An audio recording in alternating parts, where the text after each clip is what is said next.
Hello again, it's Noob, and in front of us we have a kind gift from Tallan Pick, who I'm sure you all know as one of the masters of the Dimple lock. He is a fabulous picker, go check out his channel. And this is an almost, but not quite equally as fabulous, Tesa T-80 lock. So this is the T-80. Now you might have seen me pick the superb T-60, which is a very popular lock in continental Europe.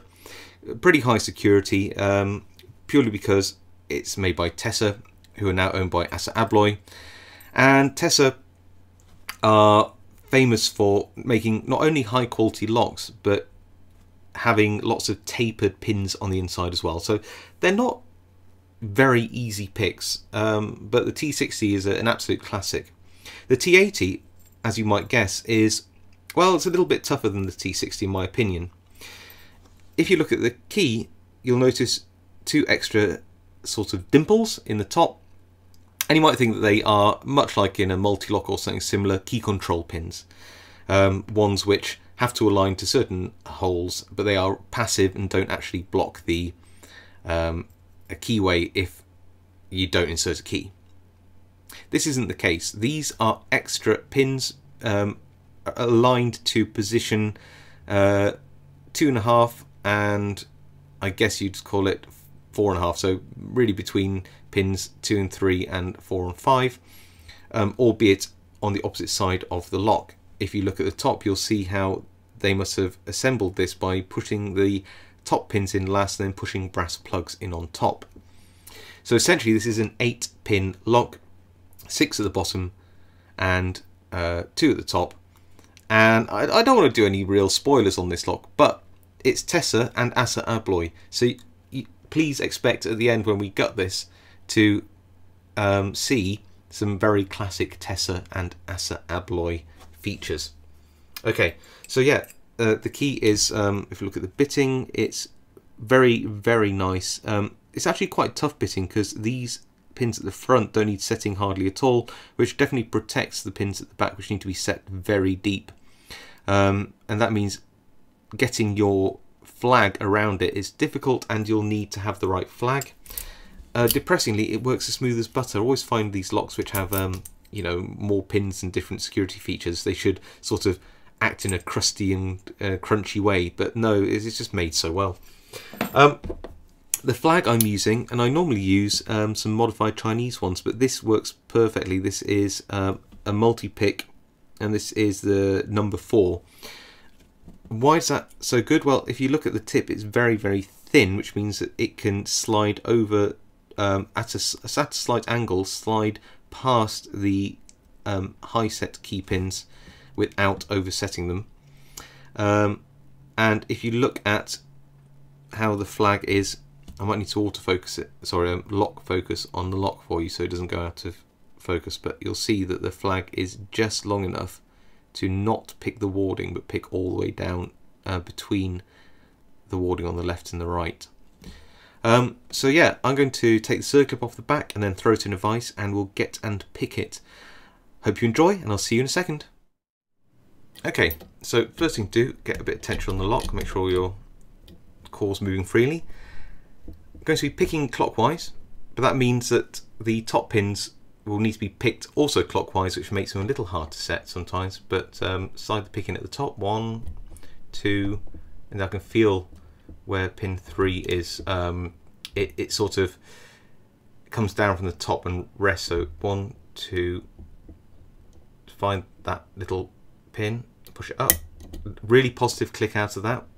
It's a very small pin, you'll see hopefully when I gut this, and I feel that the other one just before pin 6, and really positive clicks there. Pull that pick back out and go in. Pin 1, nothing. Pin 2, little something there. Pin 3. Pin 5. There you go. Pin 6 now. Make sure I'm not picking the warding, that's important. Never can guarantee, but this pick, if you get it at the right angle, won't pick the warding. So it's nice and long though. 2, 3, 4, 5, 6. 1, 2, 3, 4, 6. Got pin 6 there. Might have just made pins 1 to 3 bind more strongly, so trying to wiggle the pick back out while keeping it under tension to not lose pin 6's pick. 1, 2, little click, 3, 4 is now binding. Nice click on 4. 1, 2, 3, 4, 5, 6.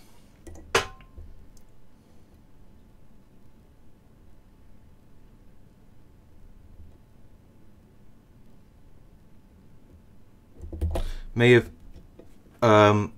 accidentally overset a key pin because they are slightly beveled and like to do that to you. So just pulse the tension a little bit. And you can hear some little clicks, which means that something has come back up. Pin 1 is binding now a little bit, so pick that one. Pin 2, try and get that one done.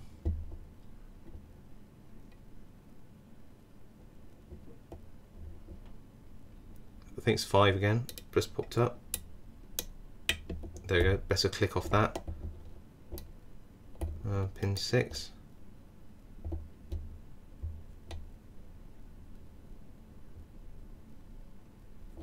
Seems okay.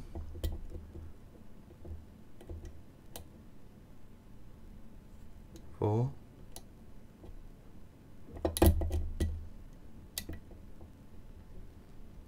Try again, pin 1. Pin 2. Pin 3.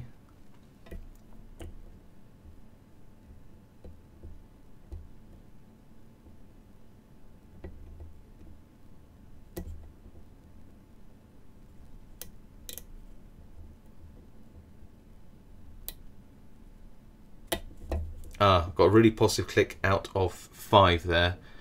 That's really good. Bit of core rotation as well. That's really good stuff. 1, 2, better click. 1, a better click. 3, tiny movement on 3, 2, 3, 4.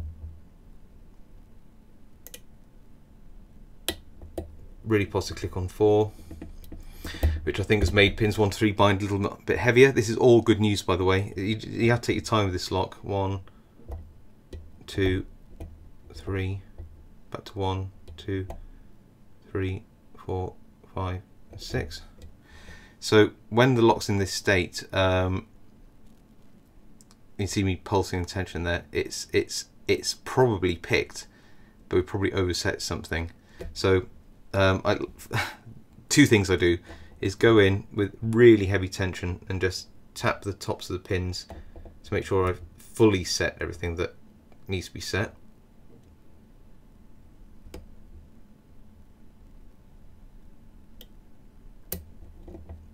And then come back out and just and go through the pins in turn, just making sure that they are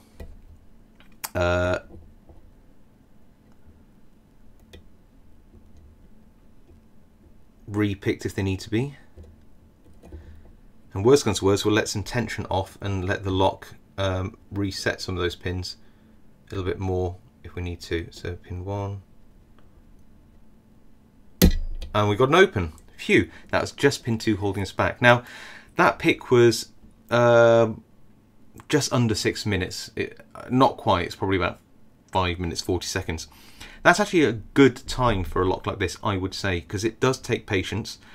It's almost certain you will overset some of those pins, no matter what you do, no matter what you try, just because of their light beveling. And it's very sneaky because they want to settle in at the shear line. and that often means that they set more than once. It's a pig, and if you've never picked a Tesa before, really would encourage you to give it a go, because it's a fascinating lock. The T-80 and the T-80, this one, are fabulous picks. Now, I need to get rid of that autofocus for you.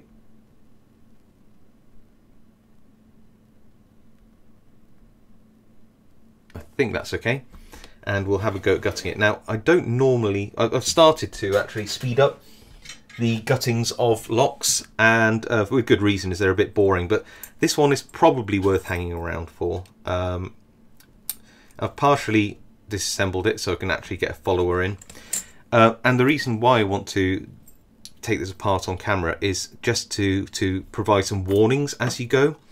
This is a very easy lock to mess up. If you look at the back here, you'll see that there is like a cross cut into the back of the plug, and if you misalign any of that and it aligns with the bottom or the top pins, you may end up completely ruining the lock. The gap here for the circlip is big enough that these top pins can fall into it, so absolutely use a shim, apart from the fact that the keyway is so tight, the tolerances are so tight in this lock that you can barely get a shim in at the top. Also use a smooth follower. This is a titanium one made by Gymsys, thank you. So use a smooth follower and absolutely use a shim, especially at the top. It's just not an easy gut, and certainly a pretty hard reassemble as well. So that's why I wanted to show you the gutting. If you ever do get hold of one of these, it's just worth noting some of these things. As Michael Maynard from Gorilla Picking always maintains, always use a shim. There just really isn't any good reason why you wouldn't. So just make sure you do. Especially with this, is to essentially bridge that tail piece. And mitigate any disasters that you can, but it's a bit of a pain to even disassemble, so we'll try our best. Okay, wish me luck. Now I've given you the all the tips, I've got to follow through myself, don't I? And keep a finger on the bottom, because that of course is where the top pins will be. There they are, you can see that's where those top pins are. And they're both the same, so I'll try to tap them out in a way that makes some kind of sense. There we go. They are just like normal dimple pins in that they are stepped. This isn't a security feature. This is so that they don't fall into the keyway any further than they have to. But they're just like a standard key pin, but at the top. Kind of a cool feature. So that's a pins 7 and 8, if you will. Okay, let's pop these in. Oh.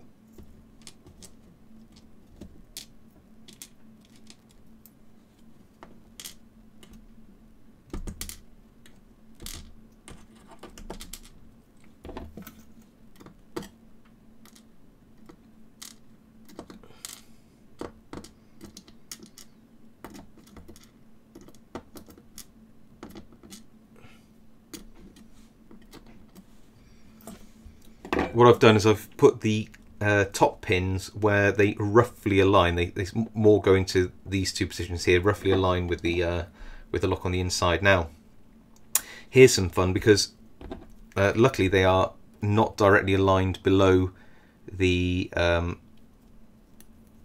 these pins, but you've got to watch out for them. So it's pin 1, lovely Assa style double spools, pin 2. Same again, these act like a serration and a spool at the same time, so it's subtle. And then if you look at the top, can you see it poking out? Flip it around and then gently just push it enough that this comes out. Just enough. And be gentle with it. They are a real pain. And I'll put that at the top here. So this is, I guess, a standard pin on a spring. Very easy to destroy it, and I have done already. on the other side of this lock actually, which is a massive shame. Then another 2 pins. Sorry, I've got a shim at the top, so another 2 pins. There we go. And then flip it round. Might get some springs falling out, not a bother.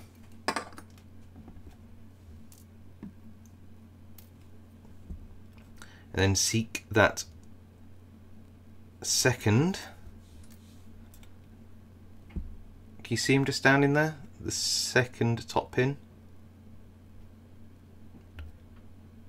Oh, and he's jumped right out. Got him.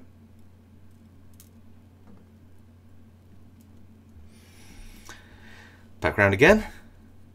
You know, disassembling this and reassembling it, it's not a joyous experience. I know that people do like disassembling locks, but I struggle with them, I have to say, and this does involve a real degree of finesse.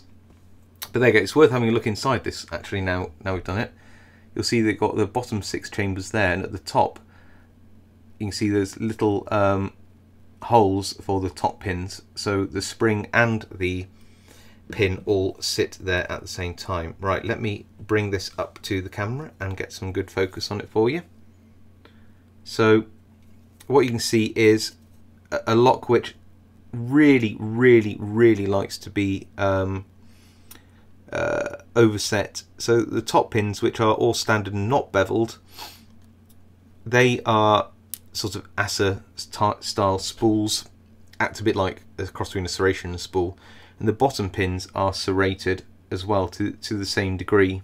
But if you look at one of these, you'll see, let's bring this up to the camera for you, you can see hopefully at the top it's lightly beveled, and that's why these pins will set more than once and in different orders, and they will stick in the shear line. It's a great feature, and I think more locks should have it actually in terms of security feature, just because it is generally quite hard to pick out of them. The top little pins, which you can see there, are just standard, and they are wrapped around the springs. They're very delicate, so if you do get one of these locks, please rewatch this video and take some of the hints and tips in terms of gutting it, because you can, and I have, destroy these locks quite easily. Okay, thank you so much, and I'll see you all next time.